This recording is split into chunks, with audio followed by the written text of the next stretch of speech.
क्या हाल है सारे भरा सारे ब्रदर फिशिंग वाले सारे ठीक ठाक हो। अच्छा जी अपडेट न्यू अपडेट ये है मंगला जनाब टूरनामेंट की जी गुफ्तगू हुई सी ऐलान किया टूरनामेंट के बारे में अपडेट इस तरह है इस टाइम पानी का लेवल तकरीबन 12-13 या 12-14 जा रहा है। ठीक है जड़ियाँ डेटा आगे आ रही हैं 10वें का ऐलान किया कि स्टार्ट में उसमें प्रॉब्लम ये आ रही है कि पानी की स्केल नाल पॉइंट नहीं बच रहे बिल्कुल। ठीक है जी पानी के पॉइंट इंशाल्लाह जिस टाइम पानी उतरना शुरू होएगा डेट असा मैंशन करनी है इंशाल्लाह 9वें दी 10 या 15 को क्लीयर हो जाना है कि डेट असा दे देनी है इस डेट को फिक्स टूरनामेंट हो गया। ठीक है इस वक्त तक इस वास्ते सिचुएशन देख के कोई असा सिलेक्ट ना कर रहे डेट क्योंकि पानी की अपडेट बहुत ज़्यादा पानी है पॉइंट मिल रहे थे बिल्कुल कोई नहीं।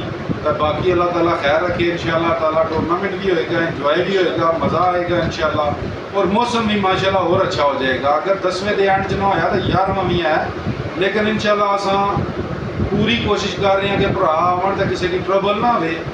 पानी की अपडेट के नाल असी जनाब इंशाल्लाह डेट मैंशन कर देंगे मंगला दे विच जिहड़ा टूरनामेंट का असा ऐलान किया है।